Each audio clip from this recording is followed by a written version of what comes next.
Hujan turun pelan, seperti benang-benang tipis yang menghubungkan langit dengan tanah. Air menetes di atap seng rumah kecil kami, menciptakan irama yang anehnya menenangkan. Hari itu aku menjadi istri Revan, tanpa pesta besar, tanpa gaun putih, hanya doa sederhana, aroma tanah basah, dan payung yang hampir robek menahan deras air dari langit. Kami tertawa di bawah tenda biru yang bocor. Di balik semua kekurangan itu, aku merasa cukup, karena di mata Revan, aku melihat rumah. Asal kamu sama aku, Ras, semua bisa kita lewatin. Kamu yakin, Van? Yakin, aku gak akan biarkan kamu susah. Suaranya waktu itu terdengar begitu pasti, seperti satu-satunya hal yang tak akan pernah berubah. Aku memeluk kalimat itu di dalam dada, seolah bisa jadi perisai untuk masa depan yang belum ku kenal. Hari-hari setelahnya terasa ringan. Kami membuka warung kecil di pinggir jalan. Aku memasak, dia melayani pembeli. Kami bercanda saat minyak meletup di wajan. Dan saat hujan turun tiba-tiba, kami berlari menampung air bocor di ember sambil tertawa. Itu mungkin masa paling bahagia dalam hidupku.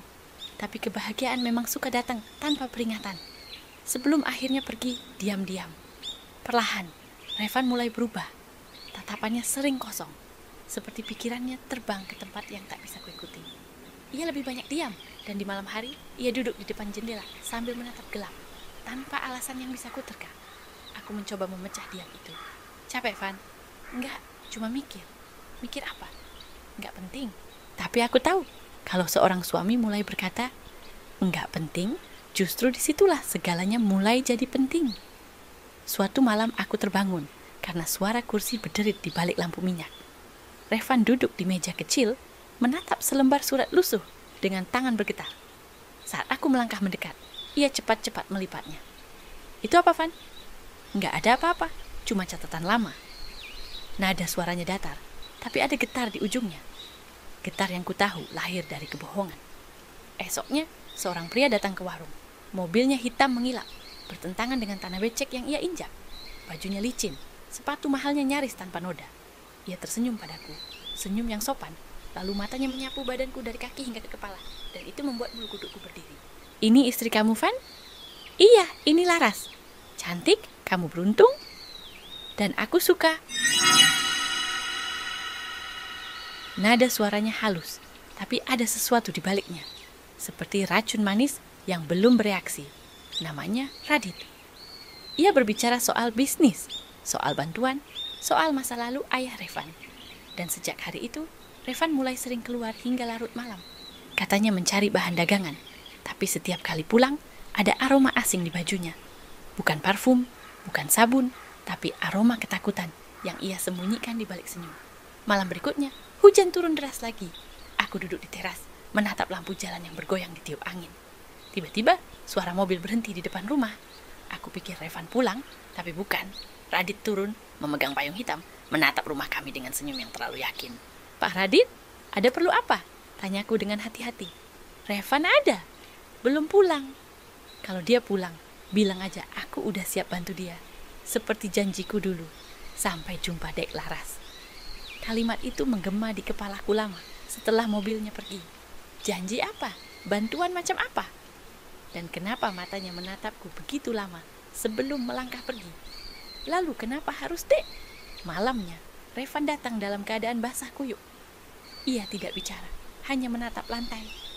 Aku menatap wajahnya yang pucat, tapi sebelum sempat bertanya, ia menarik napas panjang. Ras, kalau suatu hari aku harus ngelakuin sesuatu yang enggak kamu suka, kamu masih mau percaya aku? Kamu ngomong apa, Van? Ia menatapku sebentar, lalu memalingkan wajah. Enggak, lupakan aja. Aku tahu dari sorot matanya, sesuatu di dalam dirinya sudah retak. Dan aku tahu, cinta kadang tidak mati tiba-tiba. Ia perlahan kedinginan, lalu membeku, dan akhirnya berhenti bernafas tanpa suara. Pagi harinya, aku menemukan amplop coklat di meja. Basah, mungkin jatuh waktu ia masuk. Di dalamnya, selembar kertas dengan angka-angka besar. Dan tanda tangan, Radit, hutang. Jumlahnya menyesakkan. Tanganku bergetar. Aku memejamkan mata, berharap ini mimpi. Tapi kenyataan tetap di sana. Dingin seperti hujan yang belum berhenti di luar jendela. Hujan belum juga berhenti. Hari berganti hari, tapi langit seperti enggan memaafkan bumi. Air yang menetes dari genting, seolah menghitung waktu. satu demi satu, menuju sesuatu yang kutahu akan datang, tapi tak bisa kuhentikan. Rumah kecil kami semakin sunyi. Revan makin jarang bicara. Kadang aku melihatnya menatap keluar jendela lama sekali, seolah di kejauhan ada sesuatu yang menuntutnya, sesuatu yang lebih kuat dari cinta atau akal sehat. Aku mencoba mengajak bicara, tapi jawabannya selalu sama. Singkat, dingin, seperti sudah kehilangan makna. Seolah ia tak lagi hidup di sini, tubuhnya di depan mata, tapi jiwanya sudah berada di tempat lain. Aku tidak butuh orang memberitahuku kalau ada yang salah. Aku bisa merasakannya dari cara ia memegang cangkir, dari napasnya yang lebih berat, dari mata yang enggan menatapku terlalu lama. Ada beban yang disembunyikannya, dan beban itu mulai meretakkan segalanya di antara kami. Sore itu, aku melihatnya duduk di teras. Langit gelap, bau tanah basah bercampur dengan aroma hujan. Ia memegang amplop lusuh di tangannya, menatapinya lama, lalu menyimpannya di saku. Aku tahu amplop itu bukan sekadar kertas. Itu adalah sesuatu yang perlahan menggerogoti hidupnya, hidup kami. Ketika malam tiba, suara ketukan berat menggema di pintu depan 3 kali, lalu senyap. Dan sebelum sempat kutanya siapa, pintu itu sudah terbuka. Radit. Ia datang tanpa permisi. Kemeja mahalnya basah di bahu, sepatu kulitnya kotor oleh lumpur. Tapi langkahnya mantap, seperti seseorang yang tahu ia punya kekuasaan di tempat manapun ia berdiri. Ketika ia memasuki rumah kami, udara berubah. Hangat yang tadi tersisa langsung hilang, tergantikan oleh aroma dingin dari luar, campuran parfum mahal dan kehancuran yang belum terlihat. Aku pura-pura sibuk di dapur, menyiapkan air panas. Tapi telingaku menangkap setiap helaan napas dari ruang depan. Suara Radit terdengar rendah, tenang, tapi setiap katanya seperti pisau yang dibungkus kain halus. Ia bicara tentang hutang ayah Revan, tentang janji yang dulu dibuat untuk meminjam uang, tentang harga yang harus dibayar kalau janji itu gagal. Dan di antara semua kata-katanya, ada satu kalimat yang membuat tanganku gemetar. Kalau tak bisa bayar, gantilah dengan sesuatu yang lebih berharga. Tapi apa ya yang berharga di rumah ini selain Laras? Kata-kata itu menusuk seperti duri yang menembus kulit perlahan. Aku tahu arti tersiratnya, karena aku tumbuh di kampung yang mengenal tradisi itu. Tradisi lama, tempat kehormatan dipertahankan dengan menyerahkan sesuatu yang dianggap berharga. Kadang tanah, kadang hewan, dan kadang manusia. Aku ingat ayahku dulu pernah berkata bahwa adat semacam itu hanya cara halus orang kaya untuk menindas orang miskin, tapi dibungkus kata kehormatan agar terlihat suci. Dan malam itu, aku melihat kebusukan itu hidup tepat di depan mataku. Dari balik dapur, aku mendengar kursi bergeser. Nada suara Revan meninggi, tapi tak cukup tegas untuk menolak. Ia memohon waktu, memohon pengertian, tapi Radit tidak datang untuk bernegosiasi. Ia datang untuk menagih janji. Janji lama yang kini menjadi rantai di leher suamiku. Aku merasakan air panas meluap dari teko dan menyambar ujung jariku, tapi aku tak merasa sakit. Rasa perih yang sebenarnya sedang tumbuh di tempat lain, di dada, di antara cinta dan harga diri, yang mulai hancur bersama-sama. Setelah percakapan itu, Radit pergi, tapi kepergiannya justru meninggalkan hawa lebih dingin daripada saat ia datang. Ia sempat berkata akan kembali esok sore, menagih jawaban. Dan sejak saat itu, waktu seakan berhenti di rumah kami. Malam turun tanpa bintang, Revan duduk di meja makan, menatap kertas perjanjian yang ditinggalkan Radit. Cahaya lampu minyak membuat wajahnya tampak lebih tua dari seharusnya. Tangan kanannya menggenggam pena, sementara tangan kirinya menahan kepala, seperti seseorang yang memikul dosa, bahkan sebelum melakukannya. Aku berdiri di ambang pintu, tak sanggup mendekat. Ketika pena itu menyentuh kertas, dunia seakan berhenti berputar. Goresannya pelan tapi pasti, seperti luka yang mengalir tanpa darah. Di ruangan itu, hanya suara hujan dan napas yang tertahan. Dua bunyi yang sama-sama menyayat. Aku tak bicara. Tak ada lagi kata yang bisa mengubah keputusan yang sudah dibuat dengan air mata. Aku hanya menatapnya, berharap ia menoleh, berharap ada keberanian kecil di matanya untuk mengatakan bahwa semua ini salah. Tapi ia tak menoleh. Dan malam itu aku tahu cinta kami telah mati.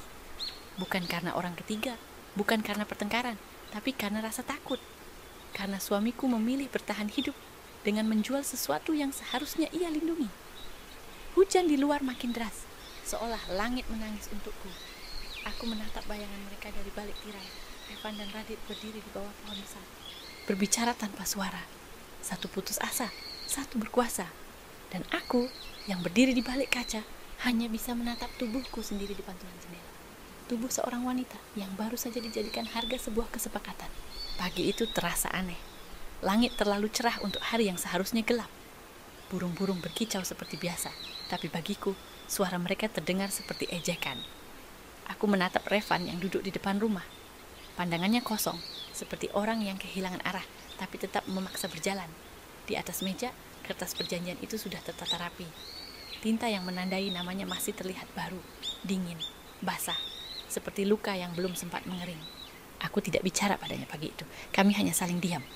Ada begitu banyak hal yang ingin kukatakan, tapi di antara kami kini ada dinding yang tak bisa ditembus oleh kata-kata. Cinta kami masih di sana, mungkin, tapi bentuknya sudah berubah. Seperti bunga yang masih mekar di batang yang busuk. Menjelang sore, orang-orang mulai berdatangan ke balai desa. Mereka datang dengan wajah penasaran, pura-pura tidak tahu, tapi matanya memantulkan sesuatu yang lain. Rasa ingin tahu, rasa ingin menyaksikan aib orang lain sambil menyebutnya adat. Mereka bilang hari ini akan ada penebusan. Kata itu berputar di kepalaku, membuat perutku mual. Aku berjalan pelan di antara kerumunan. Langkahku berat seperti menyeret rantai tak terlihat. Revan berjalan di depan, kepalanya tertunduk, dan di sisi lain Radit berdiri tegak, tenang, rapi, seperti seseorang yang akan menerima penghargaan, bukan melakukan dosa. Di tengah balai, meja kayu panjang sudah disiapkan. Ada nasi tumpeng, bunga melati, dan kain putih yang menutupi bagian tengah ruangan. Semua dibuat seolah ini adalah perayaan, bukan penyerahan. Mereka menyebutnya simbol adat, tapi bagiku, ini hanya panggung bagi kebohongan yang diberi restu. Seorang tetua kampung mulai berbicara. Suaranya berat dan lambat. Katanya, ini adalah jalan untuk menjaga kehormatan keluarga. Katanya, kadang cinta dan harga diri harus berkorban demi keseimbangan hidup. Aku ingin tertawa mendengarnya, karena apa yang mereka sebut keseimbangan hanyalah cara halus untuk membuat penderitaan terlihat sah. Aku tidak menatap siapapun. Aku hanya menatap tanah. Lembab, becek, penuh jejak kaki orang-orang yang datang menonton penderitaan orang lain. Ketika namaku disebut, dunia di sekitarku seperti berhenti berputar. Udara menipis, hatiku seolah tidak lagi milikku. Radit maju perlahan. Ia menatapku dengan mata yang tenang, tapi dingin seperti besi. Ia memberikan amplop kepada tetua desa. Uang, katanya, untuk melunasi semua urusan duniawi antara keluarga kami. Lalu, tanpa banyak bicara, ia menunduk sedikit, seperti orang yang baru saja menerima. Revan berdiri diam di belakangku, tak berani menatap. Aku menunggu dia bicara, membatalkan semua ini, menolak. Tapi ia tidak melakukan apa-apa, hanya diam. Di sekitar kami, tepuk tangan kecil terdengar. Orang-orang mengangguk, tersenyum, berkata, akhirnya selesai. Selesai, aku ingin menjerit. Apa yang selesai? Ketika yang diserahkan bukan barang, tapi manusia. Tapi aku tidak menjerit. Aku hanya berdiri di sana. Tubuhku kaku, bibirku kering.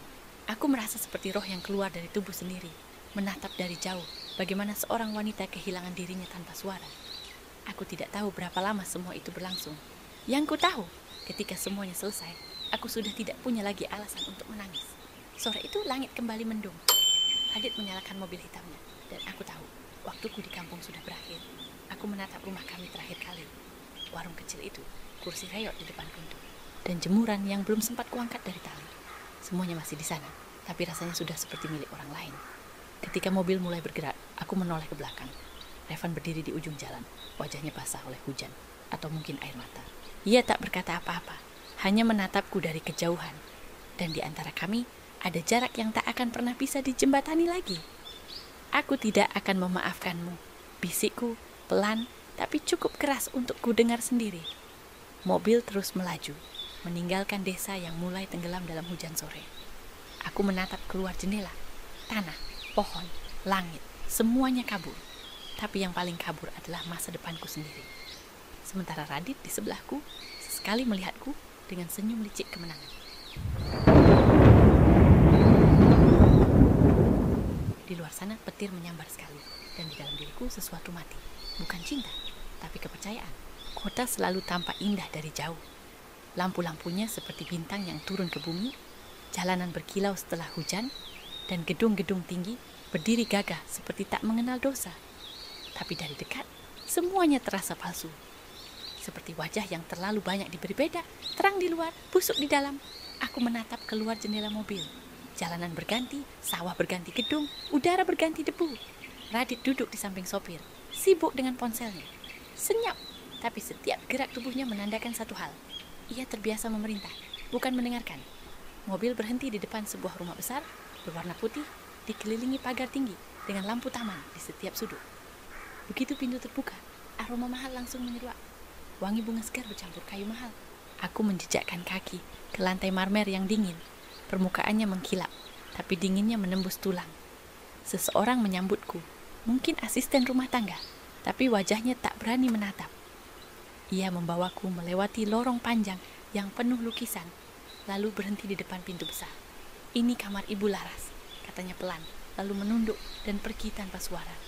Ibu, kata itu terdengar aneh di telingaku. Aku bukan siapa-siapa di rumah ini, tapi baginya aku sudah milik seseorang. Kamar itu luas, terlalu luas untuk satu orang. Ada tempat tidur besar, meja rias, jendela tinggi dengan tirai putih. Semuanya tampak rapi, tapi tidak hangat. Tidak ada jejak kehidupan di dalamnya. Seolah ruangan ini diciptakan bukan untuk dihuni, melainkan untuk disembunyikan. Malam pertama di rumah itu sunyi. Hanya jam dinding yang berbunyi. Detiknya terdengar seperti palu kecil yang memukul dada. Aku duduk di tepi ranjang, menatap foto pernikahan yang kubawa diam-diam dari rumah. Gambarnya sedikit pudar, tapi senyumku di sana masih utuh. Senyum perempuan yang percaya bahwa cinta bisa mengalahkan segalanya. Sekarang senyum itu terasa seperti ejekan. Beberapa hari berlalu tanpa perubahan. Radit jarang di rumah. Katanya, sibuk dengan urusan bisnis. Kadang aku mendengar tawa dari telepon di ruang tamunya. Suara wanita, lembut tapi menggoda. Aku tahu, baginya aku bukan istri. Aku hanya simbol penebusan yang ia rawat karena gengsi, bukan kasih. Setiap pagi aku diminta membantu administrasi di salah satu kantornya. Katanya, agar aku tidak bosan. Tapi aku tahu alasannya, agar ia bisa mengawasiku lebih mudah. Kantor itu besar, tapi dingin. Orang-orang di sana menunduk setiap kali Radit lewat. Semua tersenyum padaku, tapi di balik senyum itu ada bisikan. Aku tahu apa yang mereka pikirkan. Perempuan kampung yang naik derajat karena dijadikan wanita bos. Dan aku tahu, di antara mereka, aku hanya bahan gosip yang hidup. Hari demi hari, aku mulai mengenal sisi lain Radit. Di balik kemeja rapinya, ada sesuatu yang busuk. Ia sering menerima tamu malam-malam, orang-orang berjas yang berbicara pelan, tapi penuh ancaman. Kadang aku melihat amplop berpindah tangan, kadang tumpukan dokumen yang dibakar setelah dibaca. Awalnya, aku berpura-pura tidak tahu, tapi pura-pura itu pelan-pelan berubah jadi ketakutan. Setelah beberapa hari, aku mulai mengerti kenapa Radit membawaku ke rumah itu. Ia tak pernah bicara banyak, tapi caranya menatap sudah cukup menjelaskan segalanya. Tatapan itu bukan tatapan kasih, bukan juga rasa hormat. Lebih seperti seseorang yang memeriksa barang berharga yang baru dimilikinya. Setiap kali aku lewat, ia berhenti bicara sejenak. Kadang pura-pura tersenyum, tapi di balik senyum itu ada sesuatu yang membuat bulu kudukku berdiri. Suatu malam, ia muncul di depan kamarku tanpa suara. Bajunya sudah longgar, dasinya dilepas, dan matanya memantulkan cahaya lampu lorong yang temaram. "Kamu belum tidur, Laras?" Suara itu pelan, tapi terlalu dekat. Aku menunduk, memegang gagang pintu yang basah oleh keringat tanganku sendiri. "Sudah, Pak. Saya mau istirahat." Ia tidak menjawab, hanya diam, menatap lama, sebelum akhirnya berkata lirih, "Ingat, mulai hari ini, kamu di rumahku. Aku ingin kamu belajar, menyesuaikan diri." Kata menyesuaikan diri meluncur seperti racun lembut. Sebelum aku sempat merespon, ia sudah berbalik, meninggalkan aroma parfum dan ketakutan di udara. Sejak malam itu, aku tak pernah lagi bisa tidur tenang. Beberapa hari setelah aku tinggal di rumah itu, aku mulai menyadari sesuatu tentang Radit. Ia bukan sekadar lelaki kaya yang dingin dan berkuasa. Ada sesuatu yang aneh di balik tatapan matanya. Setiap kali memandangku, bukan sekadar keinginan untuk memiliki, tapi semacam pengakuan. Suatu sore, tanpa sengaja aku mendengar percakapan antara Radit dan seseorang di telepon. Suaranya terdengar rendah, tapi penuh kemarahan. Ayahnya Laras dulu, yang menolak keluargaku, mentah-mentah, katanya pelan, tapi penuh racun. Dia pikir aku tak cukup layak untuk putrinya. Sekarang lihat, segalanya kembali padaku. Saat itu aku baru mengerti, ini bukan tentang cinta, bukan tentang hutang, bukan juga tentang tradisi. Semua ini tentang dendam lama yang diwariskan, tentang seorang pria yang ingin membuktikan bahwa ia bisa memiliki apapun, bahkan sesuatu yang dulu tak seharusnya jadi miliknya. Di matanya, aku bukan Laras. Aku hanyalah bayangan dari masa lalu yang dulu menghancurkan harga dirinya. Dan dengan menjadikanku miliknya, ia merasa telah menuntaskan luka itu. Suatu malam, aku tersesat di lorong rumah saat listrik padam. Etika mencari lilin, aku masuk ke ruang kerja Radit. Di sana, di atas meja besar dari kayu gelap, aku melihat map dengan cap merah bertuliskan Tanah Sukajaya.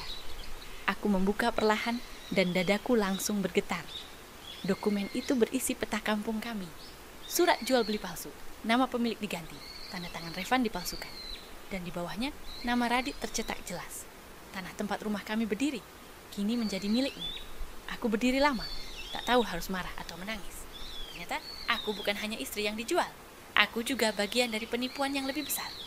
Harga diriku, rumahku, tanah tempat ayahku dimakamkan. Semuanya sudah diambil oleh tangan yang sama. Keesokan paginya, aku menatap Radit yang sedang bersiap ke kantor. Ia tampak santai, seolah dunia baik-baik saja. Aku ingin bertanya, tapi lidahku kelu. Bahkan ketika ia sempat berkata pelan, "Kamu kelihatan lelah, Ras. Tidurlah siang ini. Yang ku dengar hanyalah ancaman halus yang dibungkus perhatian palsu." Sejak malam itu, aku berhenti menunggu cinta, berhenti mencari alasan. Aku tahu, aku hidup di penjara baru. Penjara dengan dinding marmer, tirai sutra, dan aroma bunga mahal yang menutupi bau busuk dosa. Tapi penjara tetaplah penjara. Dan di suatu tempat di dalam diriku, aku mulai merencanakan sesuatu. Bukan untuk kabur, tapi untuk membuatnya tahu bahwa aku masih hidup. Bahwa aku belum sepenuhnya kalah. Waktu di rumah itu berjalan seperti jam tua yang berdetak lambat, tapi tak pernah berhenti. Setiap hari terasa sama. Tenang di luar, tapi berisik di dalam dada. Radit jarang bicara, tapi kehadirannya seperti bayangan yang tak pernah hilang. Bahkan ketika lampu sudah padam. Langkah kakinya di koridor, suara pintu yang menutup pelan, semuanya cukup untuk membuatku tahu. Aku tidak pernah benar-benar sendiri. Aku mulai terbiasa hidup dalam diam. Setiap pagi aku menyiapkan kopi di meja besar yang dingin, lalu berpura-pura membaca koran. Sementara di ujung meja, Radit sibuk dengan teleponnya, menertawakan sesuatu yang tak ku mengerti, mengatur sesuatu yang tak ingin ku dengar. Semakin lama, aku sadar, rumah ini bukan tempat tinggal. Ini adalah panggung, dan aku hanyalah bagian dari pertunjukan yang ia kendalikan. Suatu malam, ketika lampu-lampu di lorong mulai redup, aku kembali ke ruang kerjanya. Map berwarna merah di atas meja masih di tempat yang sama. Aku membuka pelan, dan dada ini langsung sesak. Di dalamnya ada peta kampungku, dengan tanda tangan palsu, nama-nama warga, dan cap yang sudah dipalsukan. Semua diatur rapi, seperti daftar dosa yang dikemas dalam kertas hukum. Di pojok bawah tertulis jelas, Proyek Ekspansi Lahan R. Santoso. Saat itu aku mengerti, penyerahanku bukan tentang adat, bukan tentang kehormatan, bukan tentang hutang. Ini tentang tanah, tentang kekuasaan, tentang seseorang yang ingin memastikan semua yang pernah menolaknya kini tunduk di bawah. Radit tidak hanya ingin menaklukkan kampungku, ia ingin memiliki aku sepenuhnya. Bukan karena cinta, tapi karena aku adalah simbol kemenangan. Ia ingin setiap langkahku, setiap keputusan, bahkan setiap napasku berada di bawah kendalinya. Ia ingin aku hidup, tapi hanya di ruang yang ia tentukan. Dan baginya, kepatuhanku adalah bukti bahwa ia sudah menaklukkan segalanya, tanah, nama, dan jiwa manusia. Aku tak menangis lagi malam itu. Air mata sudah tidak punya arti. Yang tersisa hanyalah amarah yang tenang, jenis amarah yang tak berteriak, tapi membara dalam diam. Untuk pertama kalinya sejak aku tiba di rumah itu, aku merasa masih punya sesuatu, kesadaran. Keesokan harinya, aku mulai menyalin dokumen sedikit demi sedikit. Surat tanah, daftar rekening, bukti transfer, semua kusimpan di bawah papan lantai di kamarku. Setiap kali Radit pergi, aku berpacuh dengan waktu.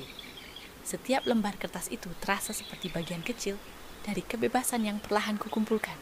Tapi malam itu, langkah kakinya terdengar lebih cepat dari biasanya.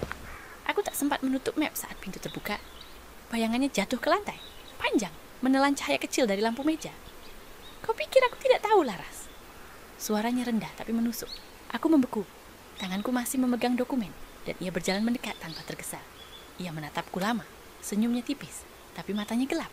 Kau harus belajar menerima tempatmu, katanya tenang. Lalu ia memutar kunci.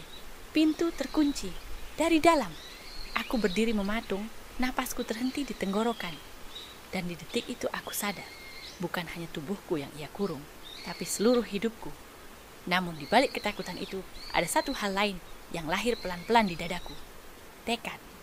Aku mungkin terkurung malam ini, tapi aku tahu waktu akan datang, dan saat itu tiba, dinding yang ia bangun sendiri akan runtuh bersamanya. Hujan turun deras sejak pagi. Langit kota yang biasanya terang kini gelap, seperti menyimpan rahasia.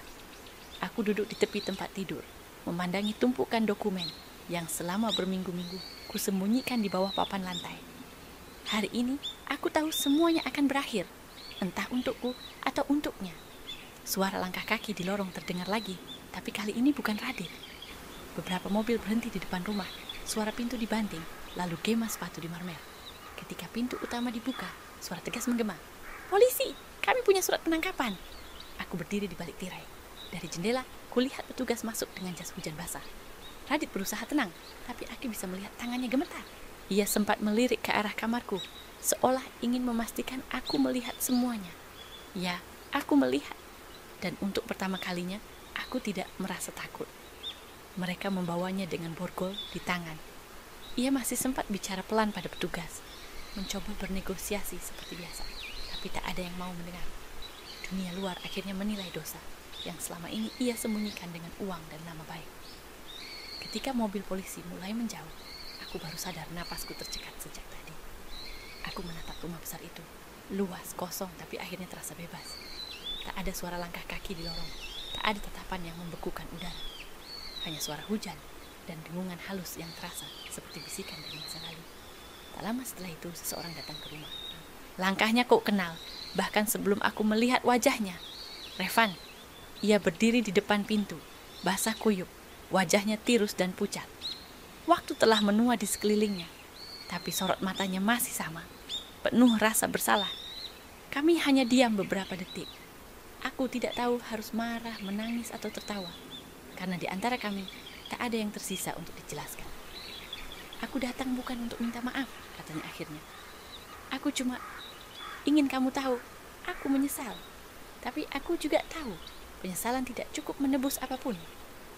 Aku menatapnya, dan untuk pertama kalinya, aku tidak melihat suamiku. Yang kulihat hanyalah seorang lelaki yang dikalahkan oleh ketakutannya sendiri. "Kau menjualku untuk menyelamatkan keluargamu," kataku pelan. "Sekarang lihat, apa yang kau selamatkan?" Ia menunduk.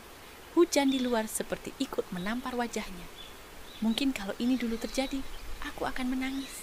Tapi sekarang, hatiku terlalu lelah untuk air mata. Beberapa menit kemudian, Revan pergi. Tidak ada pelukan, tidak ada kata maaf lagi.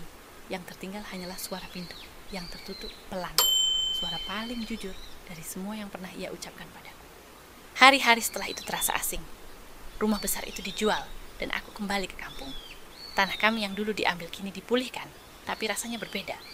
Rumah ayahku sudah runtuh, pohon jambu di halaman sudah ditebang, dan masa lalu hanya tinggal debu di udara. Setiap pagi, aku menatap sawah yang membentang di depan rumah kecil yang kini kutinggali. Kadang, aku masih bertanya pada diri sendiri, apakah semua ini akan berbeda kalau aku melawan lebih cepat? Atau memang begini cara hidup mengajarkan manusia, bahwa cinta tanpa kejujuran hanya akan melahirkan dosa baru?